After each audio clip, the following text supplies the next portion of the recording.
The endgame towers of TDX are very cut and dry.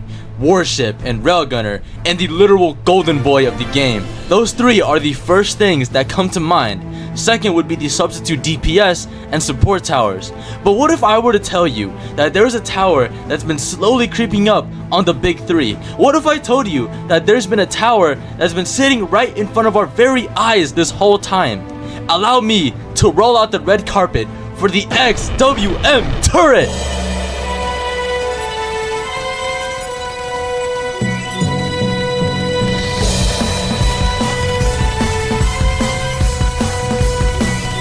Let me set the record straight of what the turret is actually capable of. Firstly, we have to bring up its impeccable 55 range on its top path and a staggering 90 on its bottom path. Its bullet-based damage type that, mind you, ignores the bullet-resistant trait on enemies, which basically means it's a mention of dealing without 1,200 DPS. Whoa, brother, whoa, now.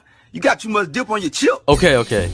You're right. I'm getting a little too ahead of myself. Let's cool it down and talk about what makes an endgame tower an endgame tower. The first and most important quality a tower must possess is its ability to go the distance. Obviously, if a tower can't barely make it past the Eradicator Mark II, it's most likely going to be annihilated when it faces his older brothers. On that same note, endurance is another major factor. If the tower isn't capable of holding back a handful of attacks, you're better off not placing it at all, since the longevity of its lifespan won't warrant the money spent placing them. Speaking of its worth, if the tower doesn't have the damage output to justify wasting tower placements, then you're better off replacing it for a tower that's more valuable in that aspect, like placing a golden juggernaut over a handful of laser gunners. The last attribute an endgame tower should have is its ability to ignore or work around enemy resistances. Although this is last on the list, which might make you undermine the attribute, the deeper you go into the match, the more severe this characteristic becomes. Resistances are similar to, for example, a battle cat's trait. If you're on a stage where you're faced against metal traded enemies, you'll have to either bypass the metal ability by using a cat that deals crit hits, or brute force it by dealing as much damage as you possibly can. Either way, since the enemy has the metal trait attached to it, you are limited to using a specific cat to counter or bypass the metal's ability. Similar to how in TDX, if an enemy has an X amount of bullet resistances, your options to killing it is either brute force it by dealing exponential amounts of damage, or finding a tower that counters it, which would be something with the ignore bullet resistance upgrade. An example of this happening in game is whenever the bottom path golden juggernaut is faced with the revived laser gunners, who are 90% resistant to lasers. The options to take out the enemies are either using a tower slash upgrade that ignores that resistance, use a different tower that has a whole separate damage type, or just brute force it. Fundamentally, resistances exist to diversify towers and for difficulty balancing purposes, encouraging tower synergy instead of opting for a more one-sided loadout. For example, you would think placing only warships could probably carry you until the end of time.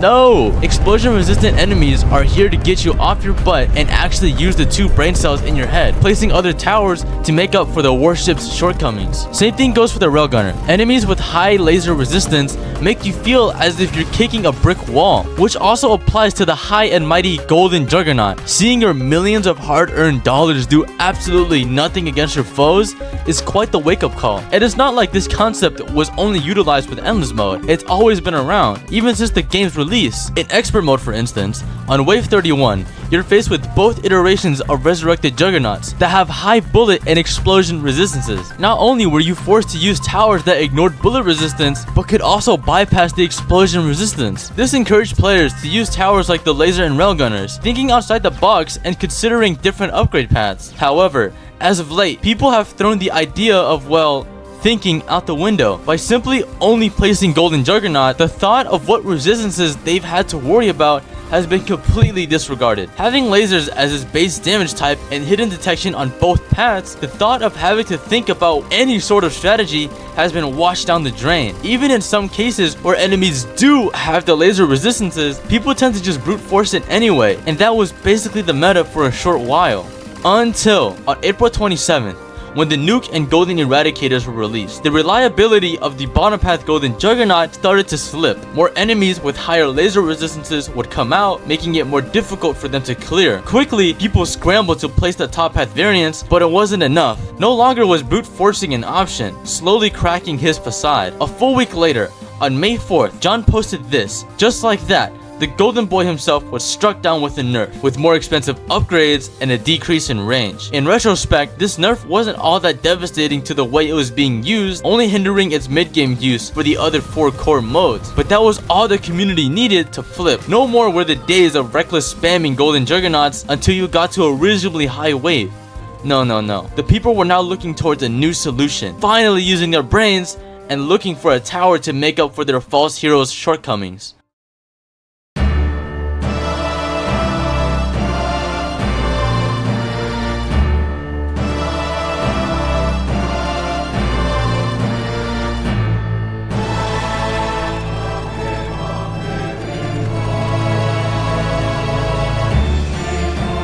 Allow me to properly introduce the XWM turret now. On April 20th, being one of the largest TDX updates, introducing the Endless mode with 3 additional towers, 8 new abilities, 7 new maps, and a whole bunch of other stuff we don't need to mention. With such a massive update, the turret easily got overlooked by the other 2 more shiny playthings, only really being notable since it's got a woman in it. And even then, people preferred and bought the Golden Juggernaut over the turret since it was hyped up to be the ultimate late game tower, boasting the highest DPS in the game. However, as the late games got even later and the demand for overall damage output increased, people started to turn to the turret for aid. Of course, its top path damage at the time wasn't all too great, dealing 75 damage per bullet, making its DPS to a measly 750. Its bottom path, on the other hand, had great crowd control potential, making it very useful in the Calamity fight. As time went by, certain changes were made and even more waves were conquered, consequently discovering more enemies with insane buffs and resistances. People were now desperate to try anything. Out of nowhere,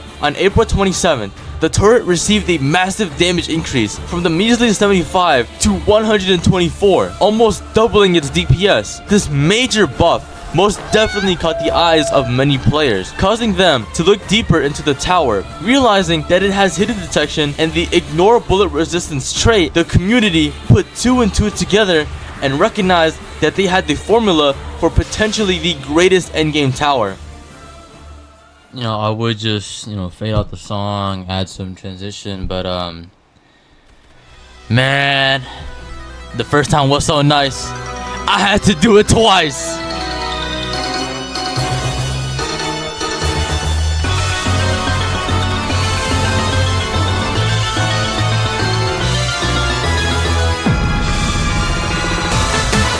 Let's get into what it's actually capable of. Its endurance. At first, many people like myself thought its rebuild mechanic was a bit redundant, since its exponential range meant that it was most likely going to be placed in an optimal spot where its line of sight could be best capitalized, that being farther away from your typical tower placement near the track, meaning that it would be relatively safe from enemy attacks. This is without mentioning its old rebuild time as well, being in between 50 and 30 seconds. People definitely took one look at this number and would rather micro sell and rebuy than wait that long for their tower to get back in order. Of course, that's all on paper. The community never really understood the value of the rebuild mechanic until they actually got into games and witnessed their troops getting eviscerated. Millions of dollars are gone within seconds from an explosion or from a death beam. Of course, it would theoretically be faster to buy new towers and replace the dead ones, but do you really have that kind of money laying around? So not only could the turret already take a good beating with 6,000 HP in the tank, but since it's able to rebuild itself a total of 3 times, it technically boasts 1800 HP, which is almost more than half of Warship's max HP. The only difference being it's capable of withstanding attacks that would normally one-shot any other tower. Next on the list of qualities is its damage output. Like I've stated before, it used to be laughably bad, dealing 75 damage per bullet, which equated to a grand total of 750 DPS, barely beating base Juggernaut's DPS for triple the price. But after its buff, nearly doubling its old DPS, the turret now rivals even a bottom path Golden Juggernaut's DPS. This means you're essentially able to place a slightly cheaper Golden Juggernaut that will outlast its lifespan 3 times. Lastly, we have its incredible ability to counter enemy resistances, with its base damage for its top path being bullets and its 4th tier upgrade granting it the ignore bullet resistance upgrade. This means that it could deal its raw 1200 DPS with 0 drawbacks on any enemy. Let me break it down for you. Like I said before, there are only 5 damage types with their respective resistances. Since the turret is able to bypass its only restriction, it doesn't matter how many other resistances are on an enemy, since it doesn't apply to the turret's bullet damage type. This might sound overpowered to you,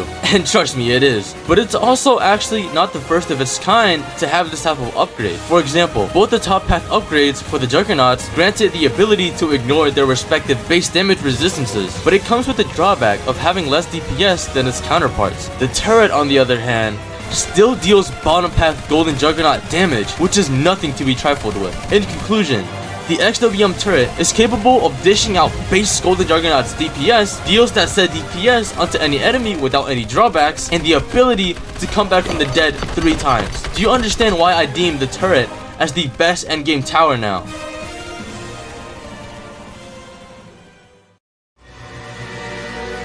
Of course, she isn't a god, having her fair share of flaws. Her earliest levels are unfortunately really bad for its price, doing too little damage to warrant its use over other towers for the same cost. Having only bullet damage for its first 2 upgrades isn't a good look, especially since its hidden detection capabilities are locked behind $22,000. And that's just its top path, which happens to be the cheaper route. For its bottom path, on the other hand, is unlocked for the small combined price of $70,000. That's right, you only start seeing stealthed zombies after the tier 4 upgrade. Like, what's the point? What is this, the old pursuit? By the time you have enough for that tier, you could have placed down an assortment of towers that easily take care of hidden zombies. But let's give the XWM the benefit of the doubt and say you got that covered with a recon drone. What happens when a bullet resistant enemy comes around the corner? Its ignored bullet resistant upgrade kicks in around level 4, which costs $50,000, making it practically useless mid-game across all 4 core modes. Oh, but what about the rocket launchers? Yeah, no, you're better off spamming missile troopers. And to top it off, it's the first tower in TDX history to have the no friendly buffs trait. That means using the EDJ Encore ability or John's damage boost will have no effect on the turret. Incredible. However, that doesn't necessarily mean that it can't be assisted. Filibuster, for instance, can indirectly help the turret by freezing the zombies, slowing them down for the turret to pump more lead or explosives into its foes. What's more is that the enemies that are frozen by its top path actually take more damage, from 10% at level 3 all the way up to 30% at level 5. But unfortunately, it's infamously known for being extremely unreliable. It's quite challenging to freeze a high priority target when its main function was meant to be used on groups of enemies. What makes things worse is that I couldn't really tell the difference in game or even see the numbers change on the towers. Maybe it's the wiki lying to me, or it's just the Mandela effect ruining my perception of what's real and what's not real. I am this close to falling off the deep end. I know I'm smiling right now, but the light inside me is slowly dying.